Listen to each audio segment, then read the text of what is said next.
Hey guys, welcome back to another video of Poke King.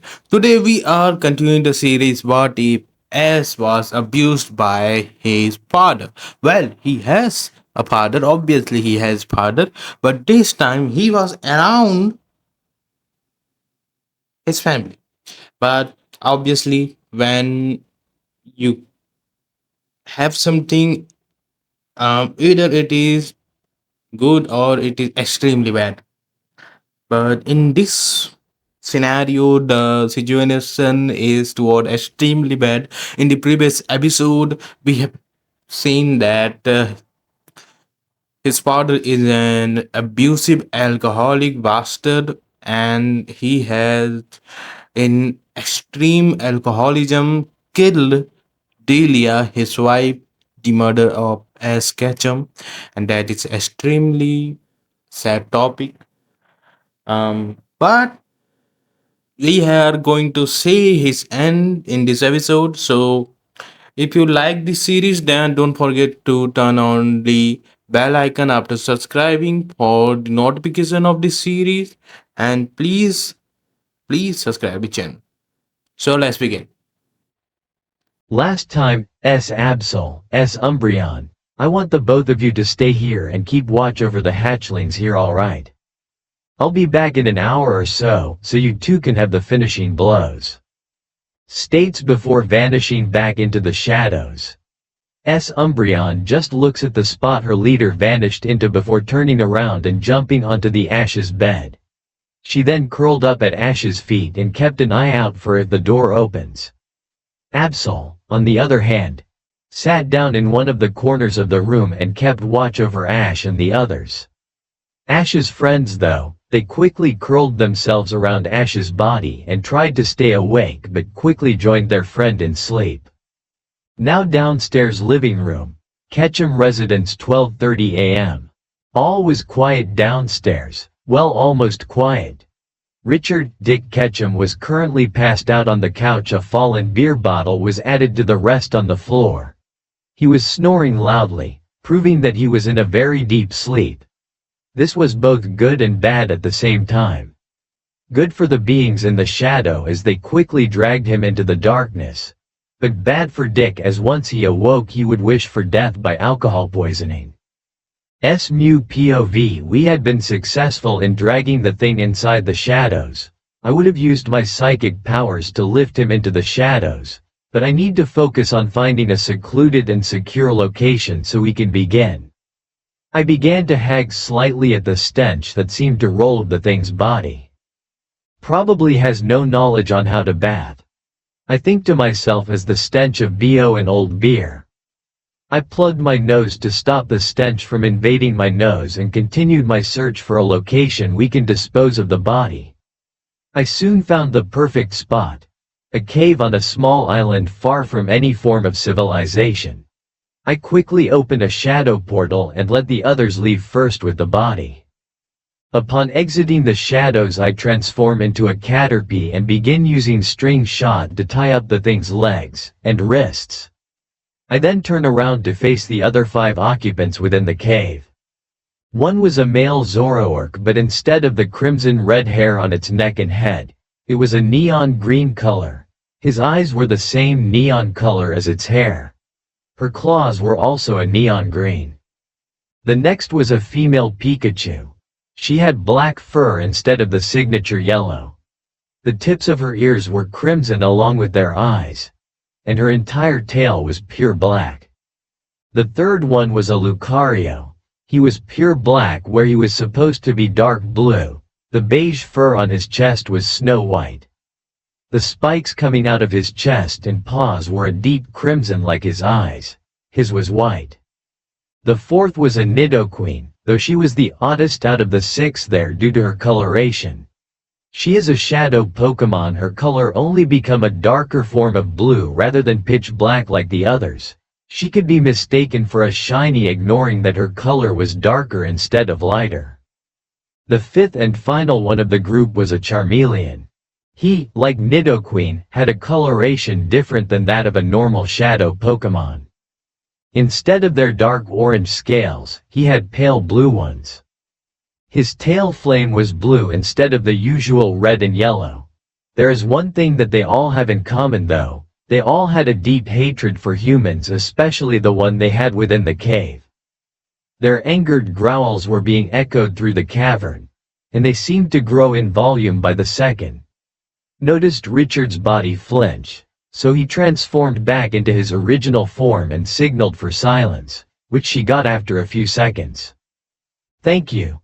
Now you all know why we're here. The little hatchling has provided us with a new toy, and thankfully I was able to find this secluded island far away from any form of human civilization.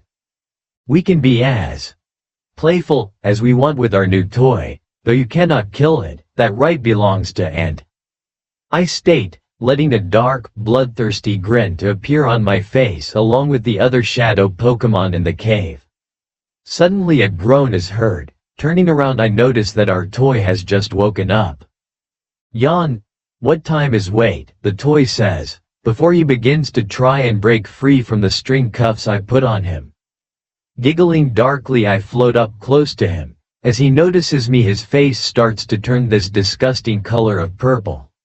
Soon threats are thrown about him doing things to his own hatchling once he gets out. He soon flinches back when our growls return, much more ferocious than before. You think you will be alive long enough to do those things to our hatchling, then you have another thing coming. He is all yours everyone, and if he passes out just give him a squirt of water or jumpstart. I say in both Poke's speech and through the toy's mind. I then vanish into the shadows just as the toy is electrocuted by Pikachu's Thunderbolt. I quickly send them a reminder to keep him alive for Umbreon and Absol. I'm soon back in the human hatchling's home, our new base. Noticing the trash around the place I quickly teleport back to the cave and fetch an Mr. Mime to help clean up the place. Which was a challenge in itself as there were beer bottles and a few cigarette butts everywhere. In the kitchen, the sink was half full with a pot and pan and a dish. The carpets were stained with what I hope was beer. I then leave Mr. Mime to sweep up the rest of the floor, checking the clock that was on the wall above the TV which reads 6:30. That shocked me as I didn't notice that 5 hours had passed. I quickly float up the stairs into the hatchling's room and had to stop myself at AW wing at the cute scene. Ash was currently lying on his back as Zorua, Pichu, and Nidoran on Ash's chest and cheek. I then noticed two pairs of crimson eyes staring at me, which I already knew were Umbreon and Absol. I give them a follow me motion with my paw and leave the room. They both follow me as quietly as possible. I then turn towards them before speaking. Thank you both for keeping an eye on them for me, I said. They both nodded and then I continued. I also made sure that the others don't do the finishing blow. That's all for you. I will be taking you two there now if you like, I state. The both of them thank me and ask for me to do that. Quickly I open up another shadow portal and have it keyed into the area where the others are. I then turn back towards them. Alright, this portal will take you there and I will keep it open for you and everyone so you all have a way back. I then lead them through the portal to the island's cave, where, upon arrival or meet with the group of 5 from earlier standing in front of their toy which is now full of scratches, bruises, blood, and many other types of injuries. I barely noticed the slight rise and fall of the toy's chest showing that it is still alive though just barely. Turning back towards the group, I say. Well done, how was your time with it, towards the group? Pikachu was the one to answer me with a grin on her face. A lot of fun, though we had a few close calls and I had to restart its heart a few times. She replies. I return a grin back to her. That's good, I'm leaving this portal open for you guys after you finish up. It will remain open for the next hour, so you can drag out its death as long as you want. I tell them before heading back through the portal and into the hatchling's room. Though as soon as I arrive I notice the human hatchling was no longer in the bed, though his 3 friends were still asleep on the bed. Suddenly there was a very quiet noise coming from downstairs, Quickly I flew out of the room and down the stairs to see what it was. Probably Mr. Mime dropped a can or bottle on the ground, I thought at first as I reached downstairs. But as I got downstairs I didn't sense him anywhere, but I did sense someone in the kitchen along with a slight sizzling sound. Curious, I float a few feet so I'm at the entrance of the kitchen and am shocked and angered at what I saw. The hatchling was currently standing on a stool in front of the stove, cooking. Squashing my anger down, I slowly float until I am behind the hatchling. Noticing the slight flinch he gave out, I placed the tip of my tail to the back of his head and began to release some calming energy into the hatchling. I smiled as I heard him give out a breath of relief. I then removed the tip of my tail from the back of his head just as he turned it, staring at me with his crimson and chocolate brown eyes. "Good morning, hatchling," I say to him, with a small smile. The hatchling does the same. "Good morning, Mew," he replies and then turns back to the stove and continues his cooking. A frown appears on my face. "What are you doing, hatchling?" I ask, already knowing the answer. The hatchling turns back to face me, a frown on his face. "I am cooking." "Why?" he says. I continue my questions with a simple "Why?" He quickly replies, stating that it was one of his jobs, causing my frown to deepen, though my anger seemed to grow towards the toy's treatment of the hatchling. Though he used jobs plural, meaning more than one. "What other jobs do you do, hatchling?" I gently ask him, using some more of my power to relax him. "UMIH had to do the cleaning, laundry, cooking, breakfast, lunch and dinner, gardening, and sometimes the grocery shopping." If I wasn't angry before, I had become downright furious. Not only was the hatchling was too young to do any of this. The closest store was all the way in Viridian City, 3 days away from here. The hatchling could have been kidnapped so many times due to that thing's stupidity. No, stupidity was too good for someone like him, but I don't know any other word to describe him. I soon hear a slight whimper, which brings my attention back to reality. I notice that I had been accidentally releasing some of my energy, which was filled with anger, hate, and a need to kill. Quickly I bring it back down and send some calming energy into the hatchling while saying sorry a few times. After a few minutes, hatchling had finished preparing breakfast and had placed it on the table and sat on the other side of the table with a rather small bowl with a few berries. Frowning, I asked, "Hatchling, why are you not eating the food you prepared?" I asked curiously. He shook his head. "In not supposed to," he said softly, causing my anger to almost leaking out again, almost. Sighing softly, I used psychic to lift the plate of food up and in front of the hatchling, and when he looked up at me confused, I just gave him a small smile. "Hatchling, from now on when you prepare food that he used to eat, then you eat it, as we Pokémon are unable to eat most of the food you eat.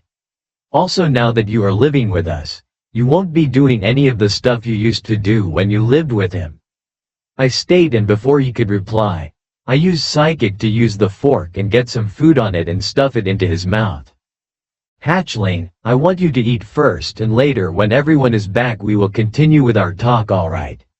he said, and feed 2 more forkfuls of food into his mouth before letting him continue feeding himself. Mew POV and no one's POV for the next 10-20 minutes after Ash had finished his food. Mew had begun to tell him some of the adventures and misadventures during the past couple of years. Mew took great joy in having the young child laugh at some of the stories, though the most recent one had Ash on the ground while he giggled in the air. Though the sound of laughter soon died down at the sound of rushed movement upstairs and down the staircase. Though the walking soon turned to banging as 3 small figures came tumbling down the stairs, before landing on the ground with it, quickly got up from the ground and headed towards his friends, and asked them if they were all right. "Yay, we're fine, just a bit dizzy from the tumble," stated before turning his head around and glared at Pichu, though it wasn't a good glare due to the dizzy spell he was still under. Ash though gave each of his friends a quick look over to make sure none of them were injured from the tumble. After he finished his quick check over, he lifted his three friends up and onto the couch. Though as he was about to speak with his friends, one of the shadows on the wall near the kitchen seemed to grow, and soon 7 different shadow Pokémon came through the shadows. The first was an S Pikachu and the last was an S Zoroark. Ash's friends were wondering who he was staring at, and when they looked they cheered slightly as they noticed their parents were in the house. The 3 Pokémon jumped off of the couch and rushed towards their parents before dragging them over to where Ash was. "Mom, Dad, I want you to meet our friend Ash," the 3 friends stated as they now stood in front of Ash, who waved at them shyly along with a soft hello, which they returned with one of their own. S Pikachu walked up to him and signaled for him to come closer. He did so and was now sitting on the ground in front of her. "He's gone now, he won't ever be able to hurt you again," she stated, getting a few tears to come out of his eyes. A smile appeared on his face though. "Thank you," he replied with a slight hiccup. S Umbreon then came up and slowly licked off the tears, getting a few giggles from the boy, who said to stop as it tickled. She then did, but said one thing that had the tears coming down again. "Welcome to the family, hatchling." After she said that, a huge cheer went on throughout the house as everyone present welcomed the new hatchling to their pack. Though the 3 friends cheered the loudest out of everyone present, and Ash's smile seemed to grow a lot bigger than before, thinking happily, "I have a family again." He then was tackled to the ground by his 3 friends, getting some laughs out of him and the others in the room. Time skip. 6 years later. 6 years. It had been 6 long years since Ash had joined the Shadow Pokémon pack in his nearby forest, and he's loved every minute of it. He has 2 great memes, sorry if I spelled that wrong, they were S Umbreon and S Absol, as well as an uncle in S Mew who would have him tag along in some of his pranks against most of the humans and Gary. He was able to continue living in his house after they had dealt with Richard, though S Mew had enlarged the inside a lot since the entire pack would stay both in the house and in the cave in the woods. When he came back from school one day, he had almost passed out, as he never expected, when he entered his home, to have seen a living room the same size as one of those palaces around the world. Luckily, it would revert back when another human would near their home. Ash had also changed a lot during the past 6 years, both physically and attitude-wise. After getting some more food in him, he appeared much more healthy than he used to be and had some more lean muscle on him. He was currently standing at 5'7". He had mostly worn black and white clothing, or black and red. His uncle had even entered him into a competition, and he had won a hat with the Indigo League symbol on the front, but instead of it being red and white, his uncle had changed it to black and white while turning the symbol on the front of the hat crimson. He had become colder towards the humans. 2 years ago he had attacked Gary, who had been making fun of Ash's new look, claiming him to be some sort of freakish goth. He was sorted out with a broken nose. Though he still held some kindness towards the humans, though it was very little and very few were included, it was mostly just Professor Oak. His hair had changed a bit too. It was still raven black, but it held some snow white highlights, along with one of the bundles of hair that would be pushed out of the gap in the hat when it was turned backwards was pure white. Ash wasn't the only one to change over the past 6 years. His best friends had changed as well. Zorua hadn't really changed that much, though had become one of the main pranksters within the group. Pichu had evolved during the 4th year and, much to his embarrassment and everyone's laughter, was gushed over by his overly affectionate mother for the day. Nidoran had also evolved into a Nidorina just this week. It was the night before Ash was heading out for his journey, and was having difficulty deciding on what Pokemon he was going to choose. He was torn between the 3 starters that were to be chosen. He was leaning towards Squirtle, but knowing Gary, he would take it before anyone had a chance to decide on which one they want. He then shrugged, deciding on choosing whichever one he wanted when he went there the next morning. After setting his alarm and put on his pajamas, he went into bed, which was shared with his 3 friends. His uncle reinforced it to be able to handle Nidorina's weight. After saying good night to his friends, he quickly fell asleep. Time skip. 9:30 Ash was currently downstairs eating breakfast with his Uncle S. Mew and his best friends S. Pikachu, S. Zorua, and S. Nidorina. They were currently eating at the table. Excited chatter between Ash and his friends about what starter he should get. Soon it was 10 minutes before Ash had to be at Professor Oak's lab to get his starter. He stood up and placed his bowl in the sink and headed out the door. His friends had stayed behind as they don't like the other humans around Pallet or any, in general. It was just that Pallet rubbed them in the wrong way. Ash's journey towards Oak's lab was a rather quick one, seeing as he only lived about a 5-minute walk away from it. When he had gotten to the stairs leading up to Oak's lab, he notices a slight crowd already by the stairs. He groaned as he realized Gary was already there, getting his ego pumped by the crowd. He already has a big enough head, soon it might take him off the face of the earth. He thinks to himself with a chuckle at an image of Gary's head blowing up like a hot air balloon and taking off into the skies. Shaking his head, Ash shifted through the crowd, trying to get to the stairs. Though unlucky for him, he seemed to gather the peacock's attention. Well, if it ain't Ashy boy. What are you doing here? Don't you know today is the day competent trainers get their Pokémon starters today? Gary said with his cocky attitude along with a cocky smirk on his face. Ash's only reply was a blank bored stare directed towards him, which he snarled at inwardly. Turning around Ash, began walking up the stairs, only to feel a slight pull on the back of his shirt stopping him from moving forward. Sorry Ashy boy, nobody like yourself doesn't get to go first, Gary stated cockily before heading up the stairs. Sighing while shaking his head, Ash followed suit. After about 2 minutes he arrives at the top to see Gary talking to 2 other people. One was a female from the same trainer school he went to along with Gary. Her name is Midori Leaf, unoriginal name I know. She was currently 2 inches shorter than Gary. She had waist-length brown hair, along with brown eyes. She was currently wearing her favorite sun hat, a sleeveless pale green shirt, a red mini skirt, some scrunched up knee-high pale green socks, and had a simple pair of slip-on white sneakers with a red stripe on the middle of them. He was friends with her for about a week before she fell under Gary's sway. The other person was one he did not know. The person was about 1.5 inches taller than Gary, though he had the same hairstyle as him except his hair was black with some light blue highlights. He also has sky blue eyes. He was currently wearing a black t-shirt under his blue hoodie jacket, some dark blue jeans, and had on some black sneakers with electric blue laces. He was currently leaning his back against Oak's lab. After a few moments, Gary had decided he had waited long enough and slammed the door inwards, shouting out, "Gramps!" A rather loud bang was heard from upstairs, and then some rushed steps going down the stairs.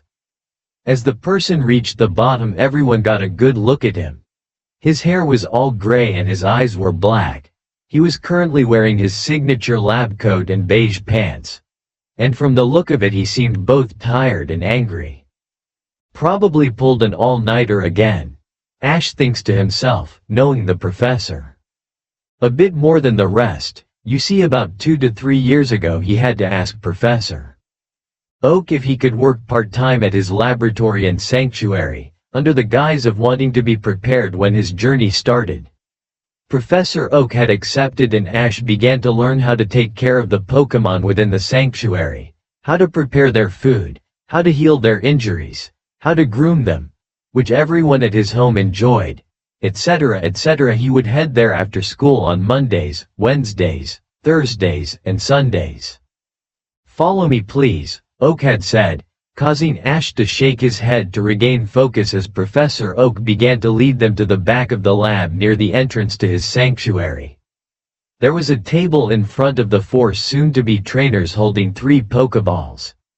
Each Pokeball had on one sticker to show what type was inside of it. One had a flame sticker, another had a droplet of water sticker, and the last one had a leaf sticker. Ash had rolled his eyes when he saw the 3 Pokeballs on the table. Probably forgot about there being 4 new trainers coming in today instead of 3. Ash thinks to himself. He then notices that the other boy, the one he never met before, noticed this as well. Professor Oak is currently rubbing the back of his head in embarrassment. The 4 of you could already tell by the 3 Pokeballs on the table that I was only expecting 3 trainers today. The 4th person with us is Dante. His family has moved all the way to Pallet Town a few days ago and I was only alerted to his arrival last night. Don't worry though, you all will be getting your starters today. Through one of you must remain behind while I contact the other professors to see if they have any Pokemon they have for new trainers. He states. No one but Dante and Ash seemed to think about getting the other Pokemon. Dante because his parents had only notified Professor Oak the night before, while Ash was thinking about having something different than the normal trio of Kanto. After a few moments, he took a step back, signaling to Oak that he would wait. Oak then gave him a nod and a slight smile, while Dante did the same through his face was neutral. Thank you, Ash. Now one by one I want each of you to come up and choose your starter. The Pokeball with the flame sticker holds Charmander, the one with the water droplet sticker holds Squirtle, and the one with the leaf holds Bulbasaur. Oak states towards the 3 trainers. After a minute or two they leave with their new Pokemon, Gary with Squirtle, Leaf with Bulbasaur and Dante with Charmander. They were each given a Pokédex and 5 Pokeballs by one of Oak's assistants as they left. Oak then signaled for Ash to follow him to the second floor. Now then, let's get you a starter Pokemon, he said as he began typing on the computer. And here ends this episode. If you like this episode, then please subscribe my channel and turn on the bell icon for upcoming episodes of these and many other series that are currently active on my channel. And if you are watching it way too late, then you can just check them out in the description. You can find the playlist link, or you can also find it through the icon. So I'll meet you in the next episode of this video. Until then, see you later.